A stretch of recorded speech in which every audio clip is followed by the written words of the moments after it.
Kaagad na napatayo si Alex mula sa pagkakaupo nang lumapit ang isang pulis at sabihing malaya na sila ng kaibigan niyang si Pablo. Pagkalabas sa kulungan, sinalubong siya ng isang abogado at sinabing ang kanyang ama ang nag-utos na piyansahan sila. Hindi pinansin ni Alex ang lalaki. Dinaanan niya lang na parang wala siyang nakita at narinig. Ayos ah. Mahal na mahal ka talaga ng airpot mo, tol. Wala pang kalahating araw, nagpapunta ka agad ng abogado para aregluhin ang kaso mo. Mahal, ang sabihin mo, ayaw niya lang na madungisan ang pangalan niya. Yun lang naman ang mahalaga sa kanya eh. Pangalan at pera. Laki talaga ng galit mo sa airpot mo, Chong. Pero naiintindihan naman kita eh. Siya na lang ang meron ka. Pero lagi pang wala. Kung ako siguro nasa kalagayan mo, naku po, baka lulong na ako sa kung ano-anong bisyo. Bakit? Sa palagay mo ba hindi ka pa balulong sa lagay mo na yan? Hoy! Mukha lang akong addict no, pero matino to. Biro lang, Pablo. Alam ko namang siraulo ka lang minsan pero mabait kang tao. Oo, parang ikaw. Kaya nga magkasundo tayong dalawa Huminto si Alex sa paglalakad at lumingon kay Pablo. Sinipat niya ang ilang pasa at galos nito sa katawan. Ayos ka lang ba, Chong? Gusto mo bang dumaan muna tayo sa ospital? Ospital? Ano ba yun, joke? Parang galos lang sa ospital kaagad. Ayos lang ako, Chong. Ako pa ba? Walang-wala to kumpara sa mga naranasan natin noong nakaraan. Dahil sa sinabing ni Pablo, muling bumalik sa alaala ni Alex ang gulong kinasangkutan nilang dalawa. Ilang linggo pa lamang ang nakakaraan. Halos hindi na sila makalakad dahil sa rami ng sugat at pasa na natamo nila sa katawan ng araw na yon. Sa bagay, Chong, tama ka. Akala ko nga, katapusan ko na nun Yun din nga ang akala ko Buti na lang nagawa pa natin makalabas ng boy dun sa hideout nila. Salamat pala. Dahil hindi mo ako iniwan ng araw na yun. Kahit 12 sila at 2 lang tayo. Tibay mo, Chong. Pabira ka, oo. Bakit ko naman gagawin na iwan ka? Kahit ikaw ang kusad dumayaron para maghanap ng gulo, hindi pa rin kita pwedeng pabayaan. Hindi ko naman gagawin yun kung hindi nila ako tinawag na papasboy at malakas lang ang loob dahil sa negosyante ang papa ko Kaya bilib ako sa'yo Ang tapang mong tao. Pero sana sa susunod, Chong, huwag basta-basta susugod. Buntik na tayo ron Buti na lang, masamang damo tayo. Magsasalita pa sana si Alex, pero naudlot yun nang lapitan siya ng abogado at may ibinulong.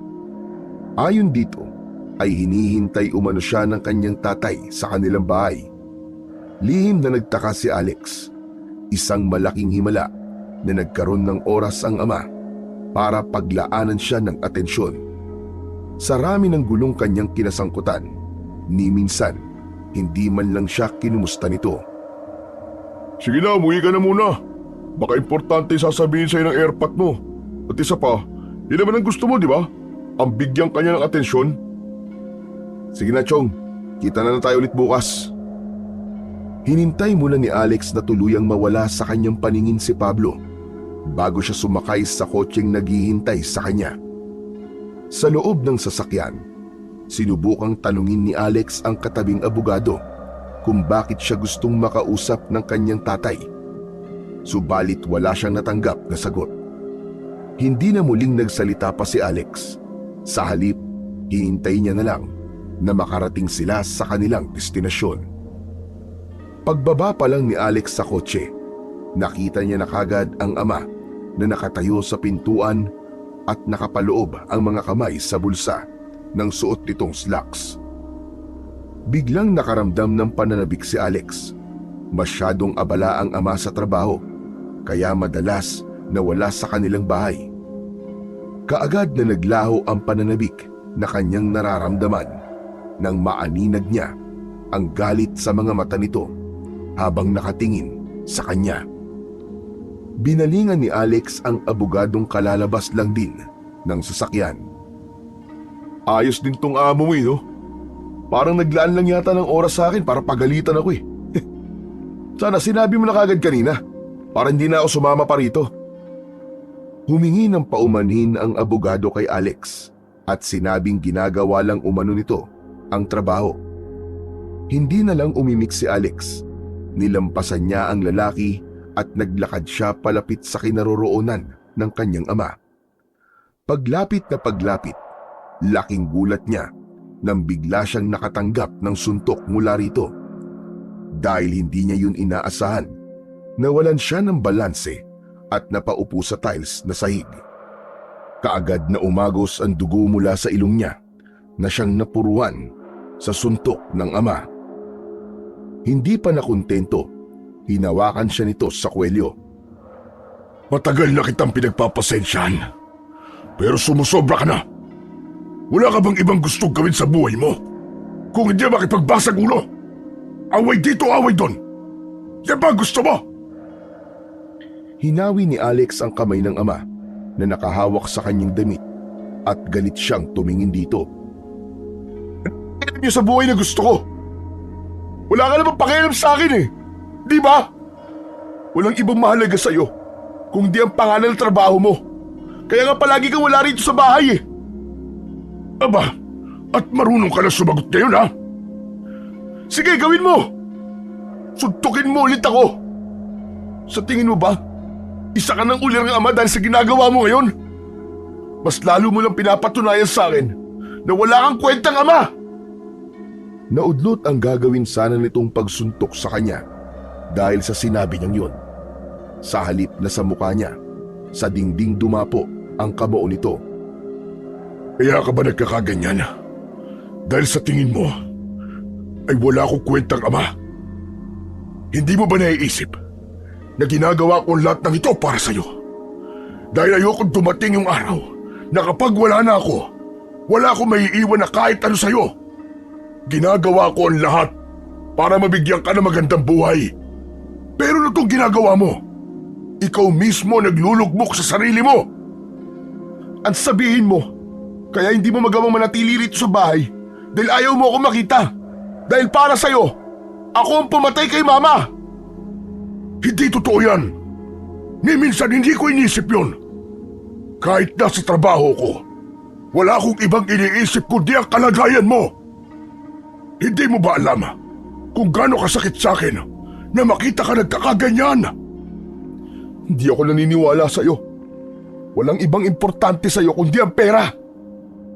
Kung hindi ka importante sa akin, bakit ako nag-aaksaya ng pera para palayain ka sa tuwing nakukulong ka? Kung wala akong pakialam sa'yo, sana hinayaan ko na lang na tuluyang ka mapariwara ng landas. Tama na. Ayoko na marinig ang mga kasinungalingan mo. Alam ko naman na kaya mo lang ginagawa yon dahil ayaw mo madungisan ang pinakaiingat-ingatan mong pangalan. Dahil kung totoong mahalaga ako sa'yo, bakit palagi kang wala sa tuwing kailangan kita? Bakit kailangan ko pang ilagay ko muna ang sarili ko sa panganib para lang maramdaman ko na may tatay naman pala ako? Habang nagsasalita, ay hindi na napigilan pa ni Alex ang maging emosyonal. Kay tagal niya nang gustong ilabas ang lahat ng sama ng loob sa kanyang ama. At ngayong nangyayari na, pakiramdam niya ay para siyang bulkang sumabog dahil sa samot-saring emosyon na nararamdaman. Hindi tayo nagkakaintindihan, anak. Ang mabuti pa siguro ay magpalamig ka na muna ng ulo. Bukas na bukas din, ipapatid kita sa lola mo sa probinsya. Mag-usap na lang ulit tayo kapag pareho na tayong kalmado. Papayag po akong pupunta ron, hindi dahil sa gusto kitang sundin, kundi dahil ayaw na ulit kitang makita.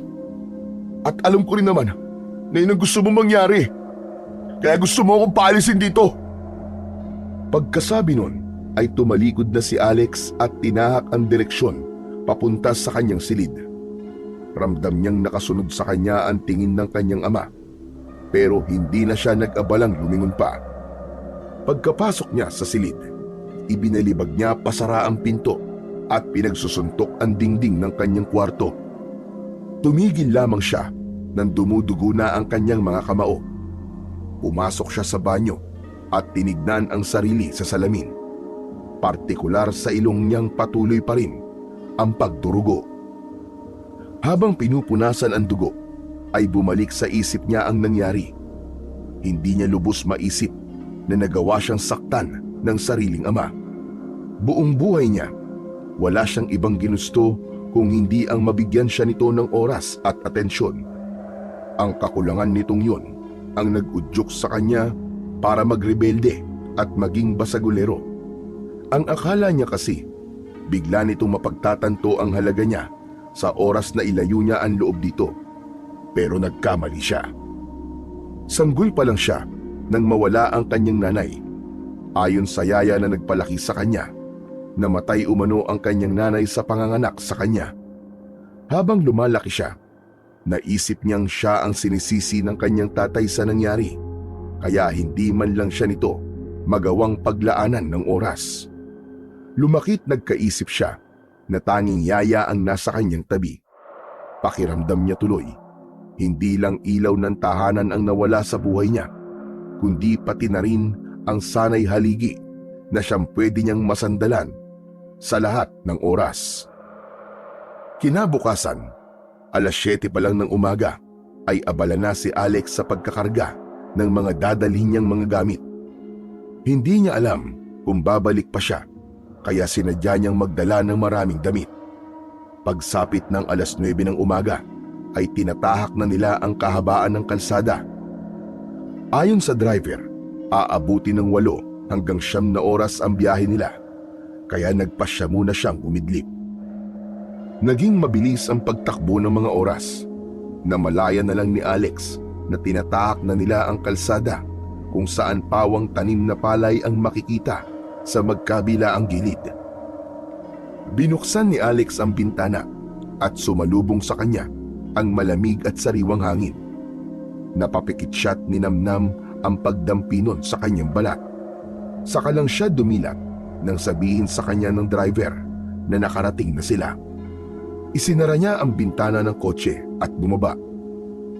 Inilibot ni Alex ang tingin sa buong paligid. Nasa loob sila ng malawak na bakuran na merong ilang puno ng mangga na napapalibutan ng kahoy na bakod. Amoy na amoy niya ang usok na galing sa mga tuyong dahon na nasusunog mula sa isang tabi. Tumuon ang atensyon niya sa isang bahay na yari sa pawid ang bubong at kawayan naman ang dingding. Mula roon, isang matandang babae ang lumabas, ang kanyang lola, Milagros. Bagamat bata pa siya nang minsang dumalaw ang kanyang lola noon sa bahay nila, hindi niya na nakalimutan ang mukha nito. Abay, ikaw na ba yan, Alex? Ang laki-laki mo na pala, Apo. Opo, Lola. Mano po? Pagkatapos niyang magbigay galang, ay hinawakan ng kanyang lola ang magkabilaan niyang pisngi at saka siya pinupog ng halik sa muka. Naiilang man, hinayaan niya lang ang matanda. Liit-liit mo pa na huli kitang nakita. Ngayon binatang-binata ka na, Apo. Oo nga po eh. 5 taon pa lang po yata ako nung nagpunta po kayo sa amin. Ang bilis talaga ng panahon. Kasi susunod mo balik dito may anak ka na. Dahil hindi alam ang isasagot, napakamot na lang sa ulo ang binata. O siya, sige na. Alam kong pagod ka sa biyahe. Pumasok ka na muna at nang makapagpahinga ka. Maglalakad na sana papasok sa kubo si Alex, subalit natigilan siya nang may narinig siyang lagabog mula sa likod ng sasakyan. Lumapit siya roon at binuksan yun. Akala niya may dagalang na nakapasok, subalit laking gulat niya nang makita roon si Pablo. Surprise! Sino ka? Magnanakaw ka bang matabang bata ka? Bago pa napigilan ni Alex, pinagpapalunan ng kanyang lola Milagros si Pablo gamit ang isang sanga ng kahoy. Hindi po, Lola! Aray, tama na po! Hindi po ako magnanakaw! Hindi magkandamayaw si Pablo sa pagsangga sa sangang pinagpapalo sa kanya ng matandang babae. Sino ka? Ano ginagawa mo riyan? Aray, sakit! Ako po si Pablo. Kaibigan po ko ng apo nyo. Nagtatanong ang mga mata na tumingin si Lola Milagros kay Alex. Sunod-sunod naman siyang tumango bilang sagot. Dahil dun, huminto ang kanyang lola sa pagpalo kay Pablo. Abay, pasensya ka na, iho. Bakit naman kasi diyan ka sumakay? Akala ko tuloy isa kang kawatan. Ilang taon na po ba kayo, Lola? Ang sakit po niyong manghampas Daig niyo ba po yung mga siga na nakaaway ko Aray, nabali yata ang buto ko sa kamay. Hindi mapigilang matawa si Alex dahil sa sinabing yun ng kanyang kaibigan. Pasensya ka na talaga, iho. O siya, maiwan ko na muna kayo at maghahanda lamang ako ng merienda. Nang maiwan silang dalawa, ay tinignan niya si Pablo. Ano ba kasing ginagawa mo doon sa likod ng sasakyan? Paano ka nakapasok doon? Tulungan mo muna kaya akong makatayo bago ka magtanong. Ang sakit na ka ng katawan ko Bugbog na nga ako sa biyahe nabugbog pa ako ng lola mo. Double kill yun Sa kanya kaya ata nagmana Sa halip na sundin ang sinabi ng kaibigan, muli niyang isinara ang takip ng pinagtataguan ni Pablo, dahilan para magsisisigaw ang kaibigan niya. Ngunit muli niya yung binuksan makalipas lang ang ilang segundo. O ano ka ngayon? Nakaya mong pumasok dyan mag-isa, kaya dapat kaya mo ring lumabas mag-isa. O sige na, bibilang ako ng 3. 1! Nagkukumahog na kumilos si Pablo para makalabas. Pinigilan ni Alex ang wag matawa nang mauntog ang ulo nito. Alam mo ikaw, Alex, at sama mong kaibigan. Pinapanood mo lang ako nahihirapan Sino ba kasing sinabi na sumama ka? At isa pa, bakit kinakailangan mo pa magtago? Pwede mo namang sabihin sa akin kung gusto mo sumama Nahiya ako magsabi Nakita ko kasi kanina na ang seryoso ng mukha mo habang naghahakot. Para kang tigre na naghihintay na may malapa. Kung ganun, ibig mo sabihin wala kang dalang kahit na anong gamit? Anong isusuot mo habang nandito ka? May pera ka bang dala? Paano ang pagkain mo? Problema ba yun? Di ikaw na ang bahala sa akin. Total, nandito na ako sa probinsya nyo. Bisita mo ako dito. Mukha mo. Bisita ka riyan. Baka bisita ka mo. Ito naman hindi mabiro. Gawin mo na lang akong poging chaperon mo. Ayos lang sa akin yun. O yan Total, sa'yo na rin mismo nang galing yan. Ikaw na ang bahala magpasok ng mga gamit ko sa loob. Kaya mo yan, tol. O paano? Mauna na ako. Tinapik niya muna sa balikat si Pablo bago siya naglakad palayo. Ang bihira, sineryoso nga. Talagang gagawin mo akong alila? Para kang di kaibigan Umanda ka sa akin pagbalik natin sa syudad. Natawa na lang si Alex sa sinabing yun ni Pablo. Ganon sila magbiruan na magkaibigan. Boss, saan ko po ilalagay itong mga bagahe niyo, boss? Tanong sa kanya ni Pablo habang bitbit ang 2 maleta. Hawakan mo na muna. Hindi ko pa alam kung saan mo pwedeng ilagay ang mga yan Pabiro niyang sagot sa kaibigan. Kung ihagis ko na lang kaya sa itong mga to. At saka bakit ang dami? Grabe 5 maleta talaga. Wala ka naman balak bumalik? Wala na. Bakit? Nagsisisi ka ba dahil sumama ka? Hindi Kahit ilang taon pa tayo rito, ayos lang sa akin. Ang ganda nga rito At isa pa. Lumapit sa kanya si Pablo at bumulong. Ayon sa kaibigan, para raw silang artista dahil may mga tao sa labas na gusto silang makita. Nang marinig ang sinabi nitong yun, tumayo si Alex at tumingin sa labas. May mangilan-ngilan ngang mga tao ang nakikiisyoso sa kanilang pagdating. O talagang dami mong alam. Sige na, tapusin mo na yung ginagawa mo. Ginagawa mo akong tau-tauhan sa paningin nila. Baka isipin nila amo talaga kita Huwag ka na magreklamo. Ikaw naman na nagsabi sa akin na pwede kitang gawin chaperon, di ba? Naputol ang pag-uusap nilang dalawa nang dumating ang kanyang Lola Milagros. May dala ang matanda na isang plato na may lamang nilagang kamote. O heto na mga iho. Magmerienda na muna kayo 2. Pasensya na't ito lang ang meron. Hindi kasi uso rito sa probinsya ang masasarap na pagkain na meron sa syudad. Ayos lang po, Lola. Sawa na rin naman na po kami sa pagkain gawa sa kung ano-anong makina eh. Sa akin po walang problema. Sanay po ako sa mga ganyang pagkain. Mabuti naman kung ganon. O siya, kain na habang mainit pa. Masarap ito sa kape. Teka, ipagtitimpla ko kayo. Muling nagtungo sa kusina si Lola Milagros at nang bumalik ay iniabot nito sa kanila ang 2 tasa na may lamang kapeng barako. Kaagad na tinanggap ni Alex ang kape at pagkatapos ay dumampot siya ng nilagang kamote. Nagustuhan niya ang manamis-namis nitong lasa kaya muli siyang kumuha. Sarap na sarap siya sa pagkain nang biglang tumawa si Pablo. Pambihira. Tignan mo tong isang to. Ano nakakatawa? Ikaw, halata ngayon ka lang nakakain ng nilagang kamote, Chong. Pati balat kinain mo eh. Hindi ba dapat kakainin ng balat? Masarap naman ah. Pwede naman, pero kadalasan talaga sa mga kumakain ng ganyan, binabalatan pa nila. Pwede naman pala eh. Bakit mo ako tinatawanan? Halata nga kasi na ngayon ka lang nakatikim ng ganyan. Basta ka nalang subo na subo. Paano kung may uod na pala yung nakain mo? Uod? Bakit di mo agad sinabi? Pakiramdam ni Alex ng mga sandaling yon ay parang gustong bumaliktad ng kanyang sikmura. Lumapit sa kanila si Lola Milagros at sumingit sa kanilang pag-uusap. Hindi mo kailangan magdiri kung sakali bang may uod ang nakain mo, apo. Malinis naman ang uod ng mga gulay at prutas. Pero Lola, uod pa rin po yun. Sagot ni Pablo sa matanda. Biglang pinukpok ng kanyang lola si Pablo sa ulo gamit ang hawak nitong pangkamot ng likod. Aray ko naman, Lola. Kailangan talaga mamukpok. Huwag mong pansinin na sinasabi nitong kaibigan mo, apo. Sige lang, kumain ka lang dyan. Muling dumampot ng kamote si Alex pero sa pagkakataon na yon ay binalatan na niya muna at hinati sa 2 para makita kung may uod sa loob o wala.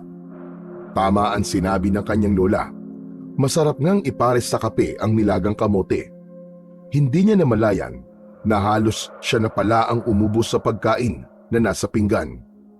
Nagustuhan niya rin ang lasa ng kape na ayon sa kanyang lola, gawa umano yon sa sinunog na bigas.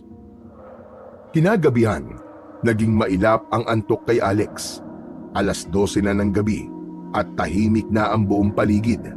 Subalit gising pa rin siya at pabali-baliktad sa kanyang kinahihigaan. Sa kanyang tabi, naroon ang naghihilik na si Pablo. Bumangon siya at dumungaw sa bintana. Hating gabi na, subalit maliwanag pa rin ang buong paligid dahil bilog na bilog ang buwan. Sa gitna ng kanyang pagmumuni-muni, may naispatan siyang kung ano mula sa hindi kalayuan. Nung una, inakala niyang namamalikmata lamang siya. Subalit nang makita niya yung gumalaw at sumuot papunta sa gubat, doon niya natiyak na figura ng isang tao ang kanyang nakita. Bagamat nagtataka, hindi niya na yun binigyan pa ng halaga. Naisip niyang baka isa lamang yung residente sa lugar at lumabas lang para magpahangin. Pasado 1:00 na ng madaling araw nang makaramdam ng antok si Alex. Isinara na niya ang bintana at muling bumalik sa pagkakahiga. Makalipas lamang ang ilang segundo ay tuluyan na siyang nilamon ng antok. Kinabukasan, nagising si Alex dahil sa ingay na naririnig niya mula sa labas. Pagsilip niya sa bintana, bumungad sa kanya ang nagkakagulong mga tao. Pagtingin niya sa kanyang tabi, napansin niyang wala na roon ang kaibigang si Pablo. Hinanap niya ang kaibigan at nakita niya itong nakikiusyoso na sa labas. Dumampot siya ng maliit na bato at binato ang likod nito. Nang lumingon sa direksyon niya si Pablo, sinenyasan niya ang kaibigan na lumapit. Tong, Anong meron? Bakit nagkakagulo sila? may 5 katawan na natagpo ang patay. Ha? Aba, ano nangyari? Ano raw kinamatay, Chong? Nahuli ba ang pumatay? Hindi pa. Wala raw silang ideya kung sino ang gumawa. Kawawang mga manok. Manok? Oo, yung 5 pinatay. Biglang binatukan ni Alex si Pablo. Aray ko naman! Kumakabato ka naman oh! Aray ang kate! Sira ulo ka kasi magkwento eh. Akala ko naman 5 tao.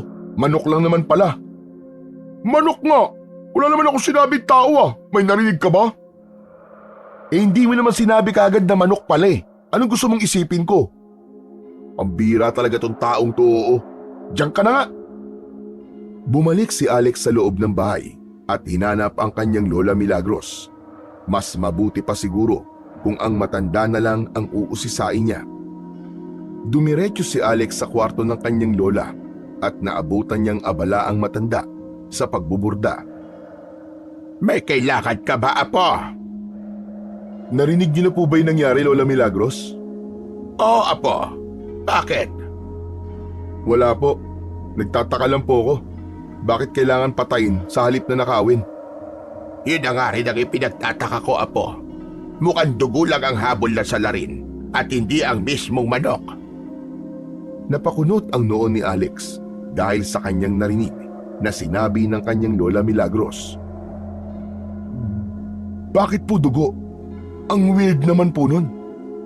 Ito po ba ang unang beses na nangyari po ang ganito? Hindi, Apo. Ilang beses na nitong buwan. Kung hindi manok, kalabaw o baka ang pinapatay. May hinala po ba kayo kung sino po may gawa? Wala pa, Apo. Pero baka nga taba sila. Baka isang tao na may inggit sa katawan ang nasa likod ng lahat ng ito. Sana po mahuli na po kung sino man po ang salarin. Nakakabahala rin po, baka po kasi sa susunod, hindi na hayop ang biktimahin niya. Sana nga, Apo. Ipagdasal natin na sana mahuli na ang may sala. Magsasalita pa sanang muli si Alex, subalit naudlot yun dahil may narinig siyang bulahaw ng isang bata mula sa labas.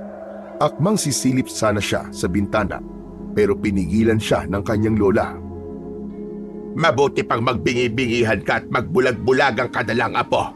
May sa demonyong ugali niyang si Benji. Walang sinasanto. Ha? Ano pong ibig niyo sabihin, Lola? Sino po yung batang umiiyak? Si Dodoy, pamangkin ni Benji. Baka binubugbog na naman ng tiyuhin kaya umiiyak. Na naman? Ibig sabihin palagi po siyang binubugbog? Sabi ko nga, Apo, may sa demonyong ugali ng Benji na yon. Kapag natalo sa sabong o kahit na anong sugal, kay Dodoy niya ibinubunton ang galit niya. Naaawa kami sa bata pero wala kami magawa. Ilan niya nga sa mga kababaryo natin na nagtangkang umawat kapag sinasaktan niya si Dodoy. Pero pagbabanta lang ang natatanggap nila. Dahil sa narinig, tumayo si Alex at tinungo ang pinto. Tinangka siyang pigilan ng kanyang lola, subalit hindi siya nakinig. Lumabas siya ng bakuran at tinahak ang direksyon kung saan nanggagaling ang malakas na iyak at pagmamakaawa ng batang si Dodoy. Nang makarating sa mismong tapat ng bahay, bigla niyang sinipa ang pinto. Doon tumambad sa kanya ang kalunos-lunos na itsura ni Dodoy habang walang tigil na hinahambalos gamit ang isang kawayan na patpat. Tinanong siya ng tiyuhin ng bata kung sino siya pero hindi niya pinansin ang sinabi nito. Tuloy-tuloy siyang naglakad palapit at walang sabi-sabing binigyan ng suntok ang mukha ng lalaki. Hindi pa siya nakontento. Umikot siya at nagpakawala ng malakas na sipa sa dibdib nito. Tumalsik ang lalaki at tumagos sa pawid na dingding. Nang bumagsak ang lalaki sa lupa, pinaibabawan niya ito at pinagsusuntok sa muka. Wala sana siyang balak tumigil kung hindi lang siya inawat ng kaibigang si Pablo. Tol! Tol, tama na! Tama na, Tol! Baka mapatay mo siya, Tol! Naimasmasan lang si Alex nang muli niyang makita ang itsura ng bata. Lumapit siya rito at inilihad ang isa niyang kamay. Tumingin lang sa kanya si Dodoy at pagkatapos ay tumingin sa direksyon ng lalaki na ngayon ay tumatakbo na papalayo. Huwag ka matakot, bata. Hindi ka niya na masasaktan simula ngayon. Sa gulat ni Alex, bigla siyang niyakap ng bata. Ramdam niya ang nanginginig nitong katawan. Marami pong salamat. Marami pong salamat. Paglabas ni Alex kasama si Dodoy, ay sa kanila tumuon ang atensyon ng mga taong naroon na nakikiusyoso. Ang iba ay natutuwa sa ginawa niya, subalit may ilan din namang hindi. Ayon kasi sa kanila, baka pati sila ay madamay kapag naghiganti si Benji. Hindi pinansin ni Alex ang bulong-bulungan. Hinawakan niya si Dodoy at isinama pauwi. Pagdating sa kanilang bahay, kaagad silang sinalubong ng kanyang Lola Milagros. Lola, ikaw na po ang bala sa mga sugat niya. Sige apo, lilinisin lang naman at pagkatapos ay tatapalan ang halamang gamot. Ang buong akala ni Alex ay tanging sa braso, binti at mukha lang ang sugat na meron ang bata. Subalit nang maghubad ng damit si Dodoy, tumambad sa kanyang paningin ang likod, tiyan at dibdib nito na puno rin ng sugat at peklat. Kaagad na umiwas ng tingin si Alex dahil hindi niya kayang tingnan ng matagal ang kaawa-awa nitong itsura. Hindi na iwasang ikumpara ni Alex ang sarili kay Dodoy. Naisip niyang maswerte pa rin talaga siya dahil hindi niya naranasan ang pinagdaanan nito. Kinagabihan, habang nagpapahangin sa bakuran kasama si Pablo, ay lumapit sa kanila si Dodoy. Oh, bakit gising ka pa? Matulog ka na. Masama sa bata nagpupuyat. Gusto ko lang po ulit magpasalamat sa ginawa niyong pagliligtas sa akin kanina, Kuya Pogi. Maraming salamat po. Wala yun. Ginawa ko lang kung ano ang dapat. Sige na, pumasok ka na sa loob. Sige po, salamat po ulit. Ngiti lang ang naging tugon ni Alex sa sinabing yun ni Dodoy. Nang maglakad palayo ang bata, ay inihatid niya ito ng tingin. Tumuon lang ang atensyon niya kay Pablo nang tuluyang makapasok sa bahay, si Dodoy. Ang sarap pala sa pakiramdam na makatulong sa kapwa, Chong. Ang galing ng ginawa mo kanina, Chong. Ang kaso, nasobrahan ka sa angas. Muntik mo pang mapatay yung tao eh. Dapat nga hindi mo ako inawat para napatay ko na ang hayop na yun Kalalaking tao bata ang pinapatulan. Kung hindi lang ako inutusan ni Lola na awatin ka, hahayaan kitang gawing punching bag ang pagbumukha ng lalaking yun Kung wala nga lang sana mga nanonood, naku po, baka hinawakan ko pa yun para mabugbog mo ng gusto. Alam ko naman, Chong, na yun ang gagawin mo. Kilala na kita. Baka nga tumulong ka pa mambugbog kung sakali. Natawa nga ako sa'yo kanina Inaawat mo ako pero pasimple mong sinisipa yung lalaki. Napansin mo pala yun? Alam mo, ngayon lang ako may nabugbog na wala akong nararamdaman na kahit na anong pagsisisi. Masaya pa nga ako sa ginawa ko Ang sarap sa pakiramdam, Chong. Anong plano mo kapag binalikan ka ng Benji na yun? Narinig mo naman ang sinabi ng ilan sa mga taga rito. Tsak na hindi daw yung titigil hanggat hindi nakakaganti. Kapag ginawa niya yon, may dahilan na ako para tapusin siya. Wala na makakapigil sa akin. Hindi ka ba natatakot na baka idamay niya ang lola mo? Chong, hindi mangyayari yon. Magagawa niya lang siguro yan kapag wala ako rito. Tungkol pala riyan, Chong. Hanggang kailan tayo rito? Di ko alam Basta sa ngayon, ayoko munang umuwi. At isa pa, hindi ako pwedeng basta umalis na lang pagkatapos ng nangyari. Baka nga, balikan ng Benji na yun si Lola at si Dodoy kapag wala na ako. Dapat tsaking ko munang hindi na siya babalik bago ko umalis. Anong balak mong gawin ngayon? Kapag nakita ko ulit siya, susubukan ko siyang kausapin na maayos. Kung pera lang ang mahalaga sa kanya, bibigyan ko siya ng sapat na halaga para hindi niya galawin si Lola at si Dodoy. Maganda na isip mo solusyon, Chong. Mukha nga madadaan sa pera ng lalaking yun. Teka, bakit mo nga pala natanong kung kailan ako babalik? Bakit, naiinip ka na ba kagad, ha? Nabuburyong ka na? Kung gusto mo nang bumalik, pwede ka naman mauna Hindi naman sa ganon, Chong. Kau naman nagtatanong lang naman ako Alam ko naman kasi na hindi ka sanay sa ganitong lugar at pamumuhay. Oo, tama ka. Hindi nga. Pero kumpara naman sa bahay na wala akong ibang kasama kundi kasambay at driver, mas gusto ko na lang dito. Alam mo, Tol, minsan hindi na kita maintindihan. Ano bang ayaw mo sa buhay mo? Ibig ko sabihin, ang ganda-ganda kasi ng buhay mo Mayaman kayo at hindi mo na kailangan magbanat ng buto para mabuhay. Pero bakit hindi ka masaya? Kung ako siguro nasa kalagayan mo, baka araw-araw ako nagwawaldas ng pera sa halip na makipagbasag ulo sa kung saan-saan. Nasasabi mo lang yan, Chong, kasi hindi ikaw ang nakakaranas ng sitwasyon ko. May mga bagay na higit na mahalaga kaysa sa pera. Sa amin mahihirap, Chong. Walang ibang mahalaga kundi ang kumita ng pera.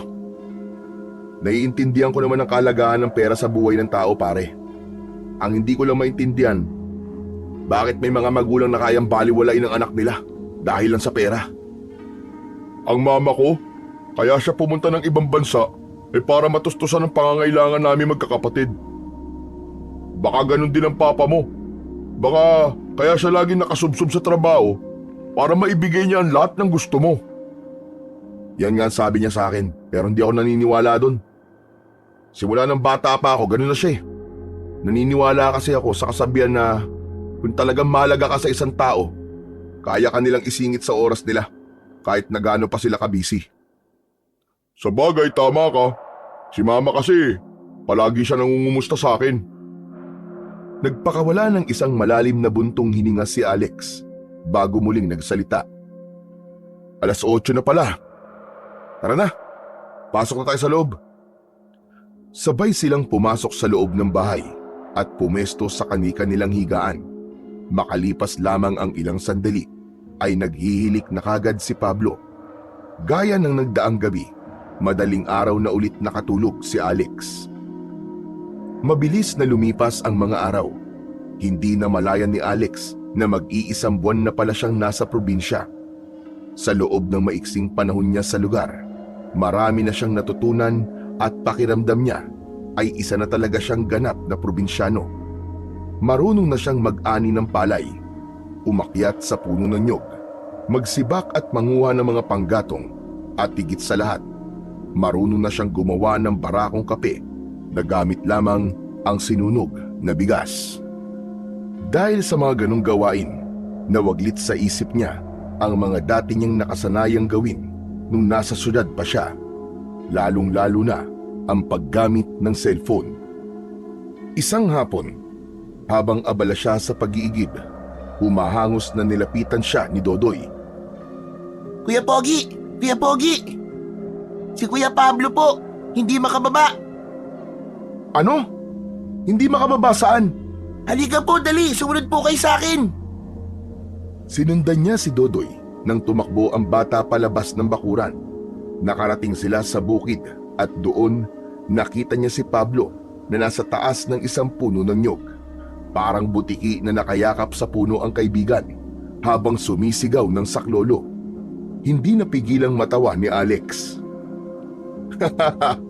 Pambihira ka! Ano ba kasing nakain mo at naisipan mong umakyat? Akala ko kasi madali lang bumaba eh. Parang awa mo na, Chong. Nangangawit na mga braso ko, baka mahulog ako dito. Aba, bahala ka riyan.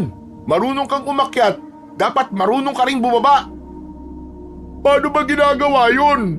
Hindi ko nga alam eh. Ang sakit na ng itlog ko. Kanina pa ako nakabuka ka dito, Chong. Maawa ka naman. Magpadaus-dus ko na lang pababa. Baliw ka kasi.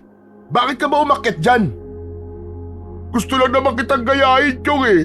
Malay ko bang mas mahirap palang bumaba kaysa umakyat? Magpadaus-dus ka na nga lang. Yan lang ang maipapayo ko sa'yo. Saluhin mo ako kapag nakabitaw ako, ha? Akong bahala. Sige na, dalian mo na.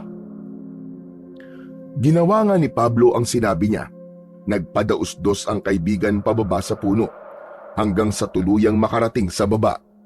Hindi alam ni Alex kung matatawa ba siya o maaawa sa kaibigan dahil sa itsura nito.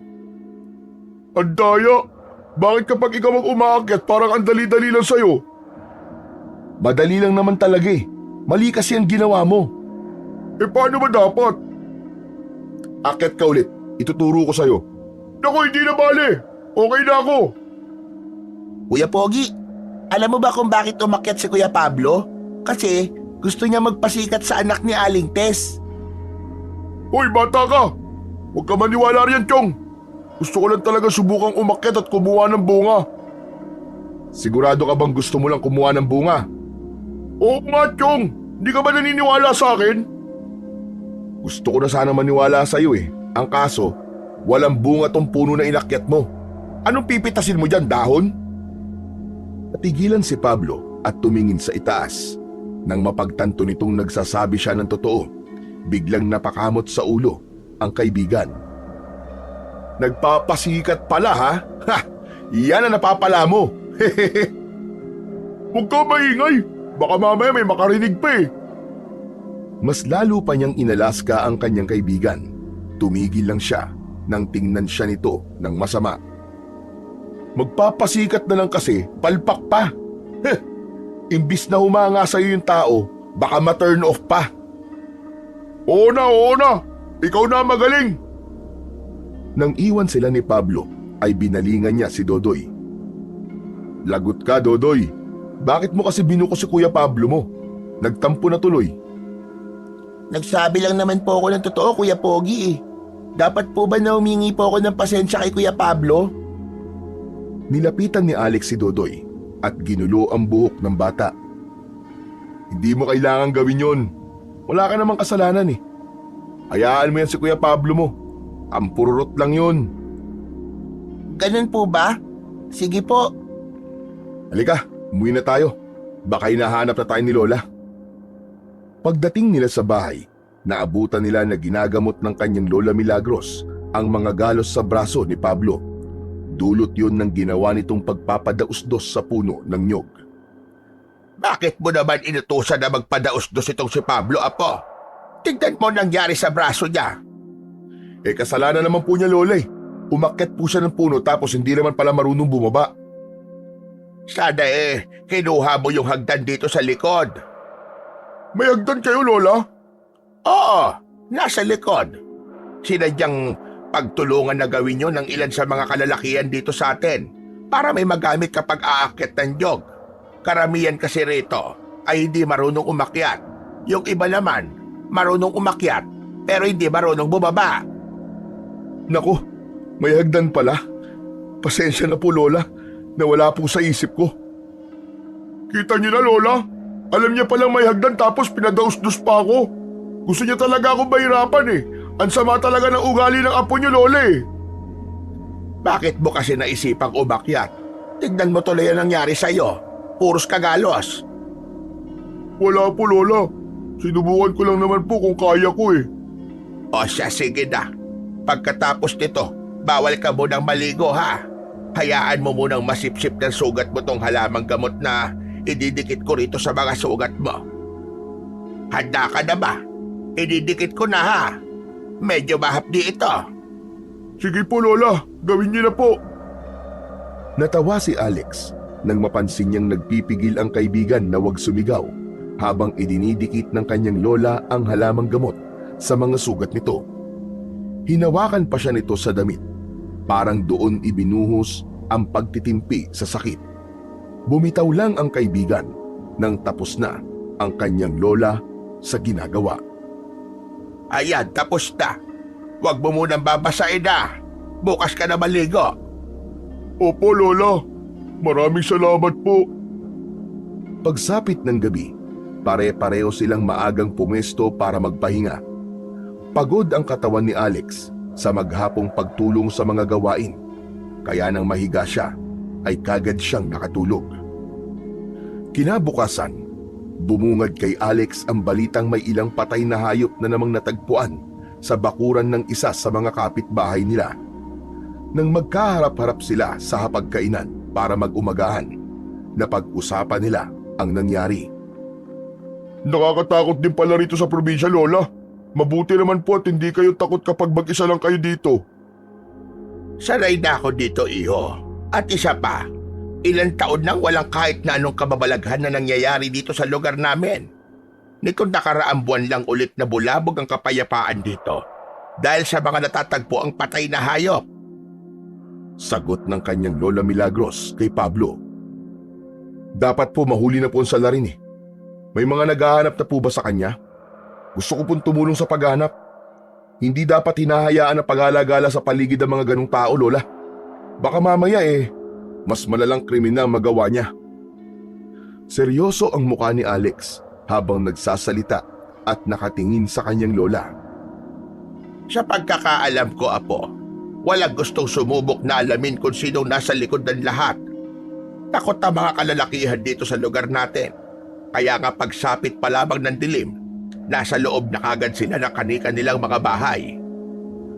Habang nag-uusap silang tatlo, hindi nakaligtas sa paningin ni Alex ang pagiging malikot ng mga mata ni Dodoy. Bakas sa mukha ng bata ang hindi maipaliwanag na takot at pagkabalisa. Pagkatapos nilang mag-almusal, nilapitan niya si Dodoy nang makita niyang nasa lilim ito ng isang mangga at tila malalim ang iniisip. May problema ba, Dodoy? Wala po, Kuya Pogi. Sigurado ka ba? Kanina ko pa kasi napapansin na parang may iniisip ka eh. Kung may problema ka, pwede mong sabihin sa akin. Alam ko po kung sino po ang pumapatay sa mga hayop, Kuya Pogi. At natatakot po ko na baka isang gabi, bigla niya na lang tayong pasukin habang mahimbing tayong natutulog. Natigilan si Alex sa kanyang narinig. Yun pala ang dahilan kung bakit kanina pa ito balisa. Ano? Kilala mo? Sino? Sino ang pumapatay? Si Tito Benji po. Isang gabi po kasi, nakita ko siyang lumabas na may dalang patalim tapos pagbalik po niya, puro dugo na po mga kamay at damit niya. Si Mang Benji? Pero bakit niya yung ginagawa? Hindi ko rin po alam eh. Pero madalas ko po siya makitang nagpupunta sa malaking puno na nasa gubat. Daladala niya po ang dugo na nakuha niya po mula sa mga hayop na pinapatay niya. Nahiwagaan si Alex sa kanyang narinig. Hindi niya lubos maisip kung ano ang posibleng dahilan ni Mang Benji sa pagpatay nito sa mga hayop. Subalit mas lalo siyang nahihiwagaan sa sinabi ni Dodoy na nagtutungo ang lalaki sa gubat, dala-dala ang dugo ng mga hayop na pinapatay nito. Bakit ngayon mo lang to sinabi? Pinagbantaan po kasi ako ni Tito Benji eh, na itutulad niya raw po ako sa mga hayop na pinatay niya kapag nagsumbong po ako sa kahit na kanino. Natatakot po ako, Kuya Pogi. Huwag ka mag-alala, Dodoy. Hindi ako papayag na mangyari ang kinatatakutan mo. Pagkatapos ng pag-uusap nilang yon ni Dodoy, lumapit si Alex sa kanyang Lola Milagros at sinabi niya sa matanda ang lahat. Nagtaka si Alex dahil biglang nataranta ang kanyang lola. Ayos lang po ba kayo, Lola? Samahan mo ako, Apo. May pupuntahan tayo. Nagtataka man, tahimik na sumunod si Alex sa kanyang Lola Milagros. Tinahak nila ang daan patungo sa gubat na makalipas ang ilang minutong paglalakad, nakarating sila sa tapat ng isang malaking puno. Lola Milagros, ano pong ginagawa natin dito? Sa halip na sagutin ang tanong niya, ay lumapit ang kanyang lola sa puno at tinignan ang lupa na nakapalibot dito. Dala ng kuryosidad, lumapit si Alex para alamin kung ano ang tinitignan ng matanda. Natigilan siya nang makita niyang maraming patak ng dugo sa paligid ng puno at pati na rin sa kanyang kinatatayuan. Ano pong ibig sabihin nito, Lola? Bakit puro dugo po ang lupa rito?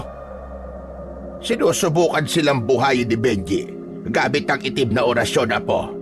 Hindi ko alam na may natutunan pala ganito si Benji mula sa yumao niyang ama. Sila? Sino pong sila? At sino pong tatay ni Mang Benji? Ikikwento ko sa iyo, Apo, pagbalik natin sa bahay. Habang naglalakad pa uwi, naging palaisipan kay Alex ang lahat, kung kaya't pagkarating nila ay kagad niyang inusisa ang kanyang Lola Milagros. Lola Milagros, kanina pa po ako hindi mapakali. Ano po ba ang totoong nangyayari? Ganito kasi yan, Apo. Ang lugar na pinuntahan natin kanina, isa yung libingan. Libingan ng mga aswang. Napaawang ang mga labi ni Alex dahil sa narinig na sinabing yun ng kanyang Lola Milagros. Aswang? Aswang po, Lola? Yung nakakatakot po na nila lang na kumakakain ng tao? Oo, Apo, tama ka. Ako ang naglibing sa kanila roon. 4 na dekada na ang nakakaraan. Kayo po? Ibig po sabihin natalo niyo po sila? Teka, paano niyo po nagawa yun? Malalakas po ang mga aswang, hindi po ba? Ang totoo niya na po, dati akong albularyang manunugis ng aswang. Nang makilala ko ang lolo mo, naisip kong talikuran ng lahat at mamuhay ng tahimik kasama niya. Inuwi niya ako rito at nagsama kaming dalawa. Naging masaya ang unang ilang taon ng aming pagsasama. Ngunit isang araw, bigla na lang nagbago ang lahat nang may isang pamilya na bigla na lamang lumipat dito. Ano pong kinalaman ng pamilya na yun sa pagsasama niyo ni Lolo? Pamilya sila ng mga aswang po. Tama ang iyong narinig. Nalaman ko yon nang unang beses ko pa lang silang nakaharap dahil baliktad ang refleksyon ko sa mga mata nila. Ano pong ginawa niyo nung malaman niyo pong aswang sila? Buntis ako sa nanay mo ng mga panahong yon. Kaya naisip kong wag na lang pansinin kung ano ang nalaman ko. Ngunit isang gabi, bigla na lang nila kaming sinalakay. Sa kasamaang palad, napatay nila ang lolo mo. At dahil kinailangan kong protektahan ang sarili ko at ang bata sa sinapupunan ko, napilitan akong bumalik sa dating ako. Nang gabi rin na yon, natalo ko sila at napatay. Paano po nasangkot ang tatay ni Mang Benji sa nangyari? Kaibigang albularyo siya ng lolo mo, apo. Pero hindi siya mabuting tao. Noong gabing sinalakay kami ng aswang, hindi niya kami tinulungan kahit alam niya ang nangyayari. Bukod sa akin, siya lang ang bukod tanging nakakaalam kung saan ko inilibing ang katawan ng mga aswang. At marahil nabanggit yon kay Benji bago siya nawala. May pinagmanaan pala ang hayop na Mang Benji na yun. Pareho sila ng tatay niya na masama ang ugali. Nababahala ako, apo. Sa oras na magtagumpay si Benji na buhayin ng mga aswang, tiyak na malaking panganib ang maidudulot nun sa mga tao. Posible pa po bang mabuhay ang matagal ng patay, Lola Milagros? Kung 4 na dekada na po ang nakakaraan, ibig sabihin po nun kalansay na po lamang ang mga katawan nila. Malaki ang nagagawa ng itim na orasyon, apo. Kaya nga isa yan sa mga ipinagbabawal na gamitin dahil masyadong delikado. Lola Milagros, ano na po ang plano niyo ngayon? May alam po ba kayong pangontra para mapigilan po ang ginagawa ni Mang Benji? Wala, apo. At kung meron man, sa tingin ko huli na rin naman ang lahat. Nagtaka si Alex sa kanyang narinig. Ano, Lola? Huli na? Ano pong ibig niyo sabihin? Matagal nang ginagawa ni Benji ang orasyon. Kaya sa tingin ko naghihintay na lamang siya ng tamang oras para malaman ang resulta, apo. Kung ganun po, anong gagawin natin sa oras na magtagumpay si Mang Benji? Hindi ko rin alam, apo. Ang mabuti pa siguro, bumalik na kayo sa syudad habang may oras pa.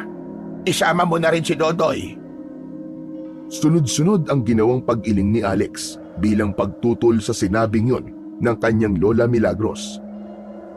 Hindi pwede, Lola. Hindi ka namin iiwan dito. Aalis lang kami rito kung sasama ka. Hindi ako pwedeng umalis sa lugar na ito, apo. Nandito ang lahat ng alaala ko sa lolo mo. At isa pa, matanda na rin naman ako, apo.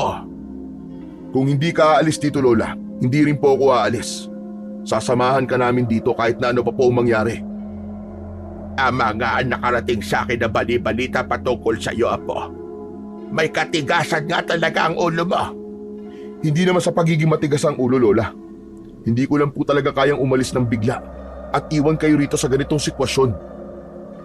Matapos ang pag-uusap nilang yon ng kanyang Lola Milagros, naging balisa na si Alex. Nababahala siya sa mga posibleng mangyari. Nag-aalala siya hindi lang para sa kaligtasan nila, kung hindi pati na rin sa kaligtasan ng mga tao sa lugar na yon. Kung tutuusin, pwede silang umalis na lang ng bigla at lumayo sa panganib. Subalit alam niyang hindi kakayanin ng kanyang konsensya na basta na lamang tumakas. Isang umaga, Naisip ni Alex na ipaalam kay Pablo ang lahat. Sinabi niya sa kanyang kaibigan ang lahat ng kanyang nalaman at gaya ng inaasahan, bakas sa mukha nito ang labis na pagkagulat at takot. Ano? Aswang? Totoo pala ang mga yun? Ang akala ko kasi nun, panakot lang yun ng mga magulang sa atin. Kwentong barbero, ganun. Ako man hindi rin ako makapaniwala na totoo pala sila. Madalas, napapanood ko lang sila sa mga palabas sa TV. Ano plano mo ngayon, Alex? Tumakas ka na, Pablo. Isama mo si Dodoy. Bumalik na kayo sa Maynila. Susunod na lang ako kapag naging maayos na ang lahat. Hindi ako pwedeng umalis na lang ng basta-basta dito at iwan si Lola. Teka. Gusto mong bumalik na ako sa syudad at isama ko si Dodoy tapos iiwan kita rito. Aba, hindi naman yata pwede yan, Chong. Ang dami na natin pinasok na gulo na magkasama. Ngayon pa ba kita iiwan? Iba ang sitwasyon ngayon, Tol. Hindi basta-basta ang kalaban natin. Mga aswang sila. Malalakas sila kumpara sa ating mga tao. Kahit na, hindi pa rin kita iiwan. Kung gusto mo silang labanan, nasa likod mo lang ako. Tapos itutulak kita. Tinignan ng masama ni Alex si Pablo. Nagawa pa talagang magbiro ng kaibigan sa kabila ng lahat. Biro lang, Tol, ah. Alam mo naman, kaya kong sumalo ng bala para sa'yo, hindi ba? Alam ko, Chong. Kaya nga gusto kitang pabalikin sa syudad Alam ko kasi na kapag nalagay ako sa panganib, kaya mong isakripisyo ang buhay mo. Alam ko naman na kaya mo rin gawin yung para sa akin, Chong. Kaya patas lang tayo. Marami ka na nagawa para sa akin, Pablo. Sasamantalayin ko na ang pagkakataon na pasalamatan ka sa lahat. Dahil baka hindi na ulit ako magkaroon ng pagkakataon pagkatapos ito. Wala yun, Chong. Ikaw rin naman Marami ka nagawa para sa akin. Kung hindi dahil sa mga tulong mo, hindi sana na ipagamot ang kapatid kong bunso. Teka. Sandali nga lang. Bakit ba ang drama natin? Para naman tayo namamaalam sa isa't isa nito masamang damo tayo, hindi ba? Hindi tayo mamamatay. Ikaw to nauna nagdrama Naawa lang ako sa'yo Akala ko nga, bigla ka na lang aamin na matagal ka na palang may gusto sa akin Hoy, Chong, hindi tayo talo Binatukan ni Alex ang kaibigan dahil sa sinabing yun. Ayan, loko, yan ang bagay sa'yo. Kung ano pinagsasabi mo Kita mo na, masyado kang defensive Pasensya ka na, Tol, hindi talaga tayo talo. Akmang babatukan sana ulit ni Alex si Pablo nang bigla siyang tawagin ng kanyang Lola Milagros. Malalaki ang mga hakbang na lumapit siya sa matanda. Bakit po, Lola? May mahalaga akong sasabihin sa iyo, Apo. Halika, sumunod ka sa akin. Pumasok sila sa loob ng silid ng kanyang Lola Milagros at mula sa silong ng higaan nito ay isang maliit na baul ang inilabas ng matanda. Nang buksan yun ng kanyang lola, ay tumambad sa kanya ang isang punyal at isang kwintas na may palawit na tatsulok. Hindi ba nabanggit ko sa iyo na dati ako manunugis ng aswang, Apo? Opo. Ano po ba ang mga yan, Lola? Ang patalim na ito ang nagsilbi kong armas at ang kwintas naman na ito ang nagsilbi kong lakas sa tuwing makikipaglaban ako sa mga aswang. Nahiwagaan si Alex sa kanyang mga narinig mula sa kanyang Lola Milagros. Teka po, Lola, hindi ko po maintindihan. Ano po ba ang meron sa mga yan? Anting-anting ang tawag sa kwintas na ito, Apo. Kapag suot mo ito, magkakaroon ka ng kakaibang lakas at liksi sa katawan. Dahil sa kwintas na ito, kaya nagtagumpay ako na matalo at mapaslang ang mga aswang. Hindi ko akalain na totoo pala mga tungkol sa mga anting-anting. Bakit mo pala pinapakita sa akin ang mga yan ngayon, Lola? Dahil ngayon na ang tamang oras para ipamana ko sa ito, Apo. Matanda na ako. Kahit gustuin ko pa makipaglaban ay hindi na kaya ng aking katawan. Kaya kailangan ko na itong ibigay sa mas karapat-dapat. At yun ay ikaw, Apo.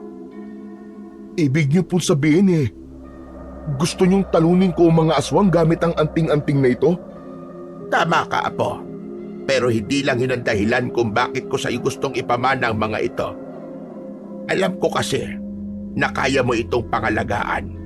At alam ko rin na may busila kang kalooban. Bagamat nag-aalangan, tinanggap pa rin ni Alex ang anting-anting at ang punyal. Maraming salamat po sa tiwala, Lola Milagros.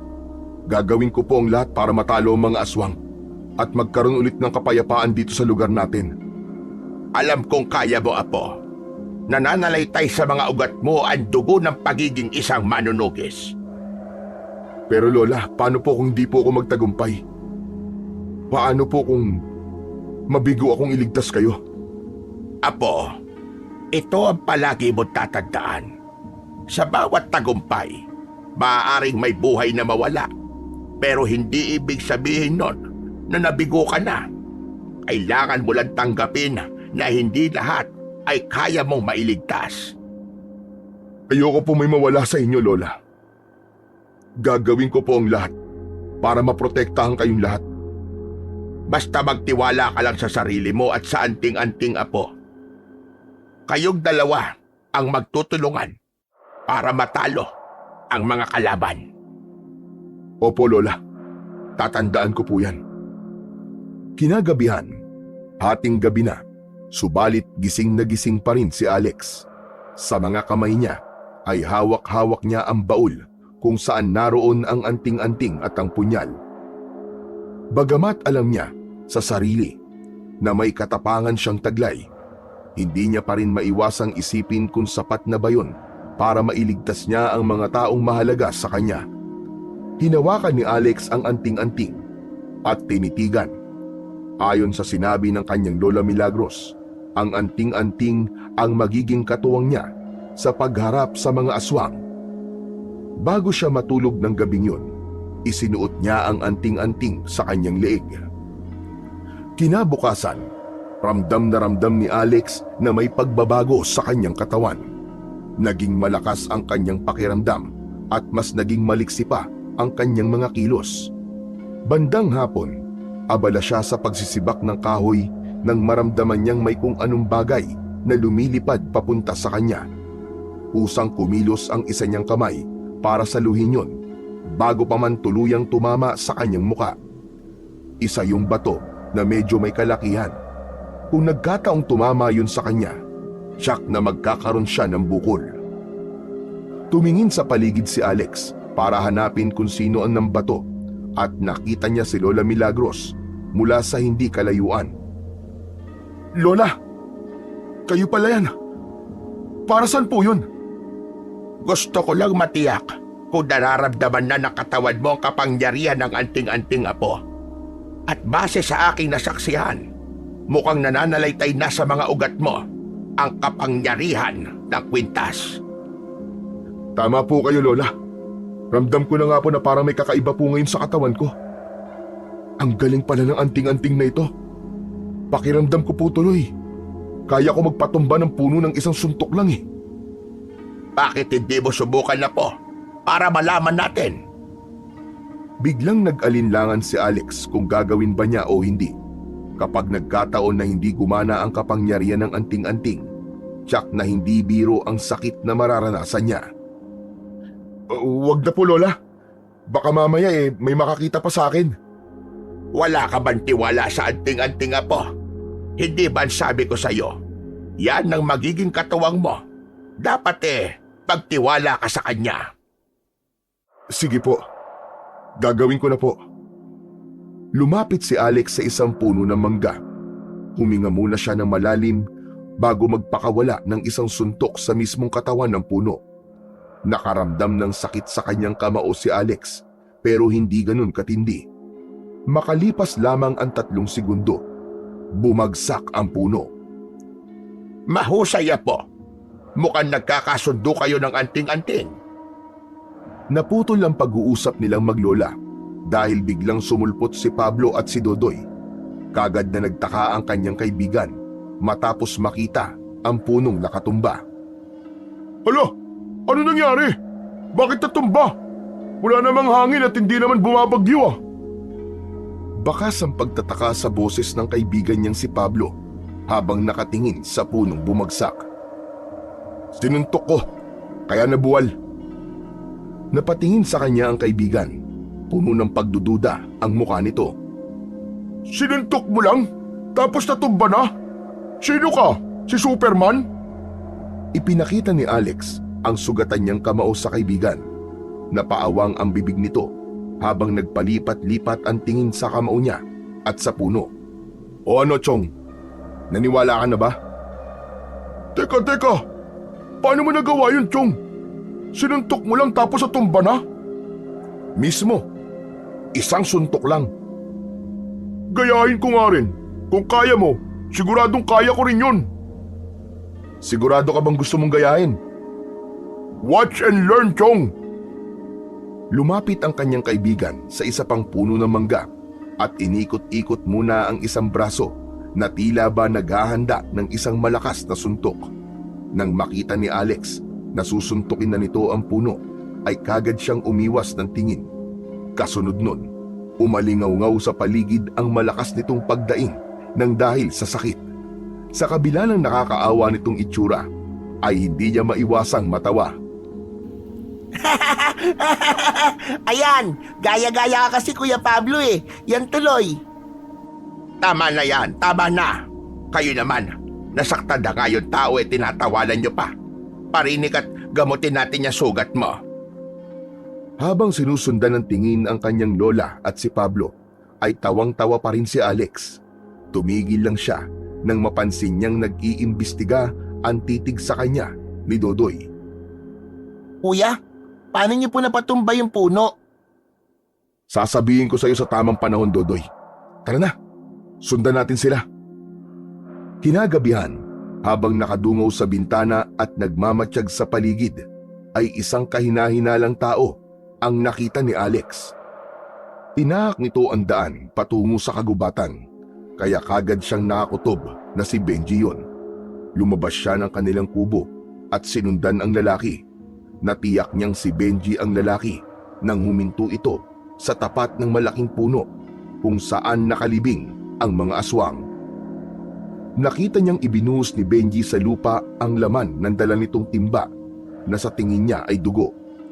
Hindi na niya hinintay na matapos ang lalaki sa ginagawa. Lumabas siya sa kanyang pinagtataguan. Mang Benji, itigil mo na yung ginagawa mo bago pa mahuli ang lahat. Tumingin sa direksyon niya si Mang Benji at nang makita siya nito ay kagad na nataranta. Nabitiwan nito ang hawak na timba at dahan-dahang napaatras. Lalapitan niya sana ang lalaki, subalit bigla siyang natigilan matapos niyang mapansin ang isang kamay na lumabas mula sa lupa. Nahawakan nun ang paa ni Mang Benji, kaya nawalan ng balanse ang lalaki at natumba. Makalipas lang ang ilang sandali, ay ilan pang kamay ang lumabas mula sa lupa at pinag-agawan ng mga yon si Mang Benji. Matapos mapagtanto na nangyayari na nga ang kanilang kinatatakutan, nagmamadaling tumakbo pabalik si Alex para ipaalam sa kanyang lola ang lahat. Bago siya tuluyang makalabas ng gubat, ay narinig pa niya ang kahindik-hindik na sigaw ni Mang Benji. Pagdating sa kanila, naabutan niyang gising ang kanyang lola Milagros at tila hinihintay siya. Lola, nagtagumpay po si Mang Benji. Kitang-kita po ng dalawang mata ko kung paano bumangon sa hukay ang mga aswang. Sila rin mismo ang kumain kay Mang Benji. Pumikit ang kanyang lola at nagdasal. Diyos naming mahabagin, gabayan niyo po kaming lahat. Ilayo niyo po kami sa kapahamakan na dulot ng mga kampon ng kadiliman. Nilapitan ni Alex sina Pablo at Dodoy at ginising. Nung una ay ayaw pang bumangon ng dalawa, subalit nang marinig ang sinabi niya ay sabay-sabay silang napabalikwas. Mas lalong tumindi ang kabang nararamdaman ni Alex nang magsimulang umalulong ang mga aso sa kanilang lugar. Naghatid yun ng kakaibang kilabot sa kanyang pakiramdam. Sumilip sa bintana si Alex at nanlaki ang mga mata niya nang makitang papalapit na sa kanila ang mga aswang. Tumuon ang atensyon ni Alex sa isang matandang aswang nang magsalita yon. Ubusin niyo sila! Wala tayong ititirang buhay! Nangilabot si Alex sa kanyang narinig. Hindi lang pala ang aswang ang nakakatakot, kundi pati na rin ang boses nito. Pinilit na iwinaglit ni Alex ang nararamdaman takot at tinungo niya ang pinto. Saan ka pupunta, Alex? Baka mas ligtas kung di tayo lalabas ng bahay. Hindi mo narinig ang sinabi ng pinuno nila? Wala silang ititirang buhay sa kahit na sino sa atin. Kung lalabas ka, sasama ako sa'yo. Hindi kita pwedeng hayaan na mag-isang humarap sa kanila. Masyadong delikado, Chong. Dito ka na lang. Bantayan mo sina Lola. Sa halip na makinig sa sinabi niya, kinuha ni Pablo ang itak sa kanilang kusina. Hindi ako papayag na hindi mo ako isasama, Chong. Anak nang... Sige na nga. Basta wag kang lalayo sa tabi ko, ha? Sabay silang lumabas ng kanilang bahay at sumalubong sa kanila ang nagkakagulo ng mga tao. Kanya-kanyang takbo ang mga ito para iligtas ang kani-kanilang mga buhay mula sa mga aswang na walang awang sumasalakay. Kailangan natin maghiwalay, Chong, para mas marami tayong mailigtas. Bago pa man siya makasagot, ay tumakbo na palayo si Pablo. Wala siyang nagawa kundi ang hayaan ng kanyang kaibigan. Isang aswang ang nakita niyang aatakihin na sana ang isang bata. Mabilis siyang kumilos at iniharang ang kanyang katawan sa bata. Ang matutulis na kuko ng aswang na tatama sana sa bata ay sa likod niya bumaon. Humarap siya sa aswang at hindi niya na ito hinintay pang muling makagawa ng hakbang. Hinugot niya ang patalim sa kanyang tagiliran at pinadaan niya yon sa leeg ng aswang. Laslas ang leeg nito na bumagsak sa lupa. Sunod niyang hinarap ang aswang na magtatangka sanang pumasok sa kanilang bahay. Pinalipad niya ang hawak niyang patalim at bumaon yun sa likod ng ulo ng aswang. Inilibot ni Alex ang tingin sa paligid at hinanap ang kaibigang si Pablo. Nang hindi niya makita, napagdesisyonan niyang hanapin ang kaibigan. Habang naglalakad, napahinto siya nang maramdaman niyang may mga matang nakatingin sa kanya. Tumingin siya sa kanang bahagi niya at nakita niya ang matandang aswang sa bubungan ng isang bahay. Dahan-dahan siyang napaatras bilang paghahanda sa gagawin nitong pag-atake. Tumayo ang aswang at nang akmang tatalunin siya nito, ay sinalubong niya ito ng isang malakas na suntok sa muka. Tumilapo ng aswang at humampas ang katawan sa isang malaking puno. Ang akala niya ay hindi na nito magagawa pang makatayo, subalit nagkamali siya. Parang walang nangyari na muling tumayo ang aswang at muli siyang inatake. Hindi niya inaasahan na ganun to kabilis makakabawi sa ginawa niya, kaya hindi niya na napaghandaan nang sunggaban siya nito. Bumagsak sila sa lupa at kagad siya nitong sinakmal sa balikat. Napangiwi si Alex dahil sa sakit na nararamdaman, sanhi ng pagbaon ng matutulis nitong pangil sa kanyang balat. Gamit ang buo niyang lakas, sinikap niyang pagpalitin ang kanilang pwesto. Nang siya na ang nasa ibabaw ng aswang, sunod-sunod niya itong binigyan ng suntok sa muka. Subalit hindi niya inaasahan na bigla na nitong ibabaon ang matutulis itong mga kuko sa kanyang tagiliran. Kaya bumagsak siya sa tabi nito habang sapu-sapo ang sugat. Bumangon ang aswang at sinakal siya. Itinaas pa siya nito sa ere at pagkatapos ay biglang inihagis. Humampas ang katawan niya sa isang puno at kagad niyang naramdaman ang paglandas ng malapot na malansang likido sa kanyang pisngi. Galing yun sa kanyang ulo. Kahit nakaramdam ng pagkahilo, sinikap niya pa ring tumayo. Bilib ako sa tibay mo, bata. Pero tingnan ko lang kung makakatayo ka pa pagkatapos ito.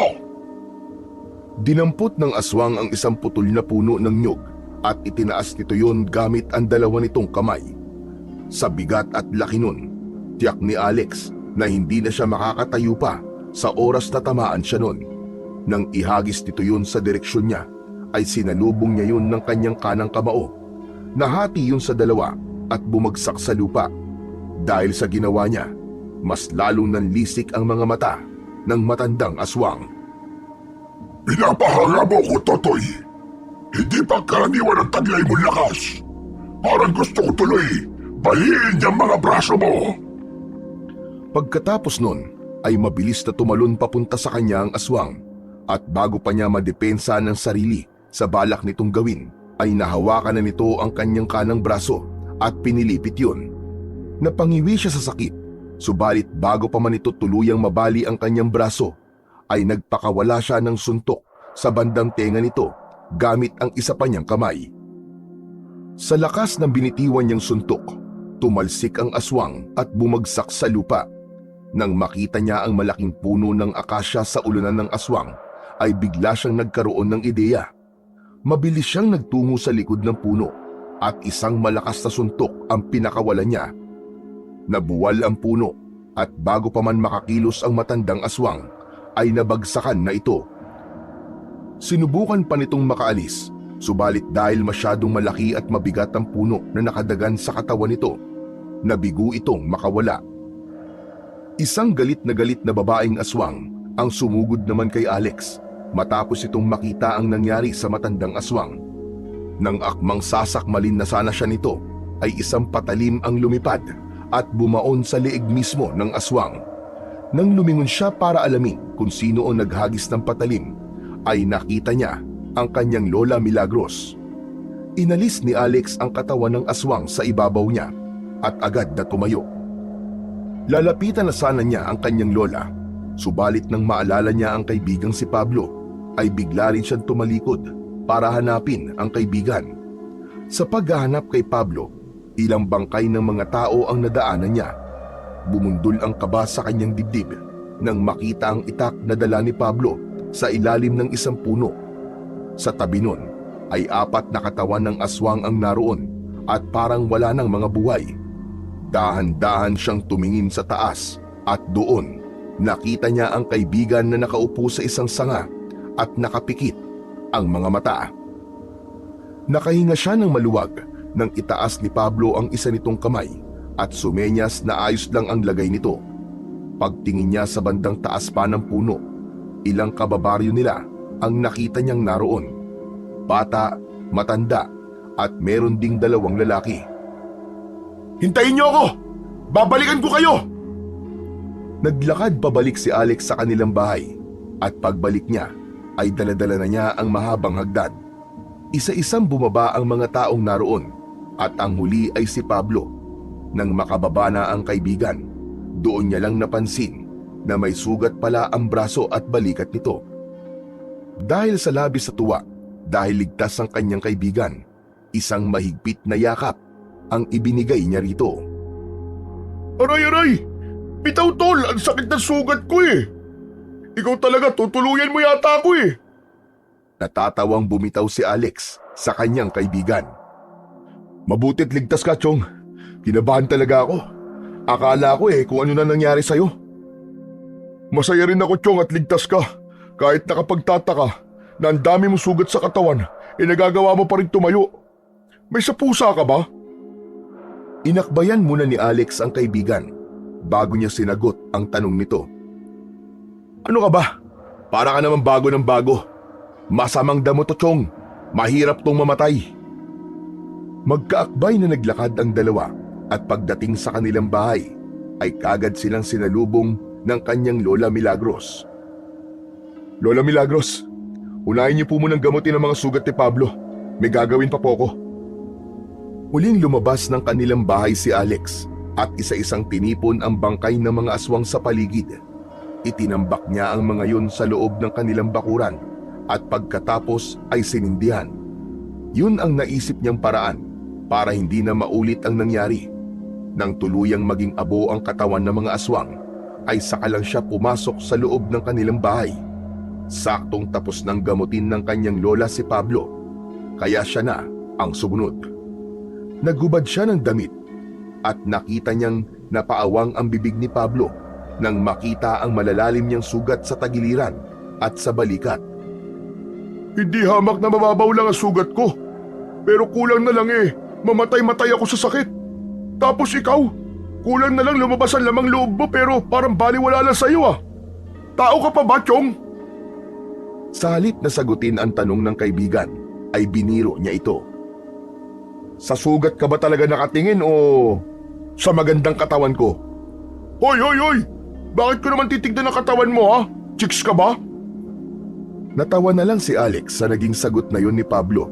Pero kagad din siyang napangiwi matapos tapalan ng halamang gamot ng kanyang Lola Milagros ang sugat niya sa tagiliran. Aray, aray! Lola, aray! Teka lang po, ang hapdi! Huwag kang malikot na po at nang matapos na. Susunod ko pang gagamutin ang ilang kababaryo natin na nasugatan. Dahil sa nangyari ay hindi na muling tumutol si Alex at tiniis na lang ang hapdi. Makalipas ang ilang araw, napagdesisyonan ni Alex na bumalik na ng syudad. Pagkatapos ng nangyari, naisip niyang hindi niya mapapatawad ang kanyang sarili kung sakaling namatay siya nang hindi man lang nakakausap ng maayos ang kanyang ama. Gusto niya sanang isama si Dodoy, subalit dahil mas gusto ng bata na manatili kasama ang kanyang Lola Milagros, hindi niya na ito pinilit pa. Sigurado ka bang ayaw mo sumama sa amin, Dodoy? Babalik naman tayo rito eh. Hindi na po, Kuya Pogi. Hihintayin ko na lang po kayong bumalik. Mag-iingat po kayo sa biyahe ah. Nilapitan niya si Dodoy at ginulo ang buhok ng bata. Magpapakabait ka. Pagbalik ko, may pasalubong ako sa'yo. Opo, Kuya Pogi. Magpapakabait po ako.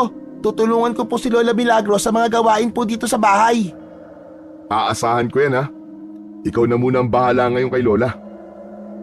Sumunod na nilapitan ni Alex ang kanyang Lola Milagros. Lola Milagros, aalis na po kami. Maraming salamat po sa lahat. Pero huwag po kayo mag-alala, Lola.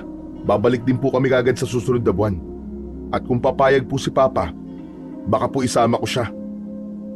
Mag-iingat kayo sa biyahe, Apo. Ikamusta mo na lamang ako sa papa mo. Opo. Paano po, Lola? Aalis na po kami. Maraming salamat po ulit sa lahat. Lumapit na rin ang kaibigan niyang si Pablo sa dalawa para magpaalam. Lola Milagros, alis na po kami. Maraming salamat po sa pagpapatuloy sa akin dito at sa pag-aasikaso sa akin. Mamimiss ko po mga luto nyo. Abay ng bola ka pa bata ka. Wala yun, iho. Basta pamilya ng apo ko, abay pamilya ko na rin. Bitbit ang ilang gamit. Naglakad na sila palapit sa kanilang sundo na nasa labas ng bakuran. Mabuti na lang at hindi niya nagamit ang kanyang cellphone. Hindi yun naubusan ng baterya, kaya nagawa niya pang makontak ang kanilang driver para magpasundo. Bago sila tuluyang umalis, ay minsan pa siyang kumaway kay Lola Milagros at kay Dodoy. Kalat na ang dilim sa paligid nang makarating sila sa kanilang destinasyon. Magkahalong kaba at pananabik ang nararamdaman ni Alex habang naglalakad papalapit sa kanilang bahay. Pagpasok niya sa pinto, nakita niya ang kanyang ama na nakaupo sa sofa at tila hinihintay siyang dumating. Wala siyang inaksayang sandali. Nilapitan niya ang ama at sinalubong ng yakap. Naramdaman niyang niyakap din siya nito at marahang tinapik-tapik ang kanyang likod. Pa, sorry. Sorry din anak. Sa sobrang pagnanais ko na mabigyan ka ng magandang buhay, hindi ko napansin na nagkukulang na pala ako sa iyo. Ang buong akala ko, sapat nang naibibigay ko lahat ng gusto mo para maging isang mabuting ama.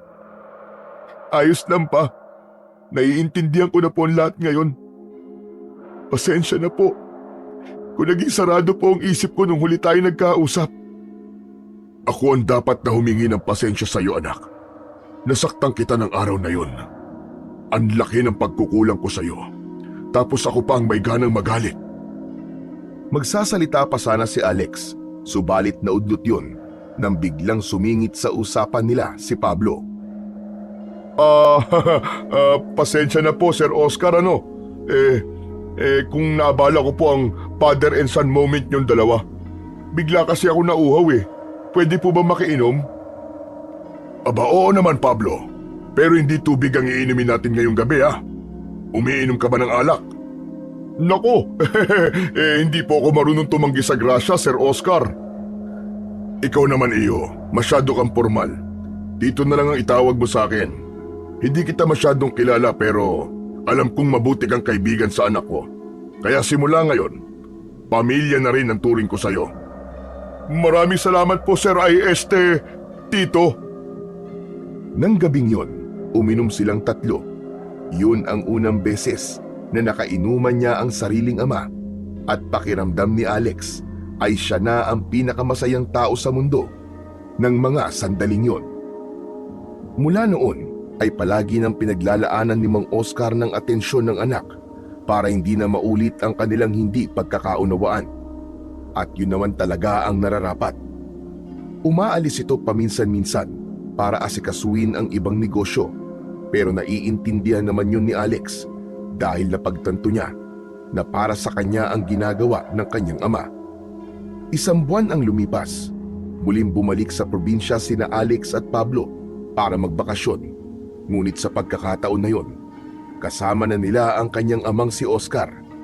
Hindi na naging lihim sa kanyang ama ang kabayanihang ginawa ni Alex sa baryo na yon, at labis ang paghanga at pagmamalaki niya para sa kanyang anak. Nagpasalamat din si Oscar kay Lola Milagros dahil sa lahat ng tulong na ginawa nito para sa kanyang anak. Lalo na kung hindi nagbakasyon si Alex sa probinsya ay hindi na sila magkakaayos pa. Hindi rin nakalimutan ni Alex ang pangako niya kay Dodoy na pasalubong. Tuwang-tuwa ang bata nang pasalubungan siya ng magagandang damit at 2 pares ng sapatos at may kasama pang mga tsokolate. Labis ang pasasalamat ng bata dahil buong buhay niya ay ngayon lang siya nagkaroon nun. Nakibalita rin sila kay Lola Milagros kung may mga aswang pa ba na naghahasik ng lagim sa baryong yon. Ayon sa matanda, sa ngayon ay wala pa. Tahimik na namumuhay ang buong baryo. Ngunit naniniwala ang matanda na kung sakali man na dumating ang pagkakataon na yon, na muling magpakita ang mga aswang at maggasik ng lagim at takot sa kanilang lugar, ay hindi ito mangangamba dahil alam niyang kahit kailan ay hinding-hindi mananalo ang kasamaan laban sa kabutihan.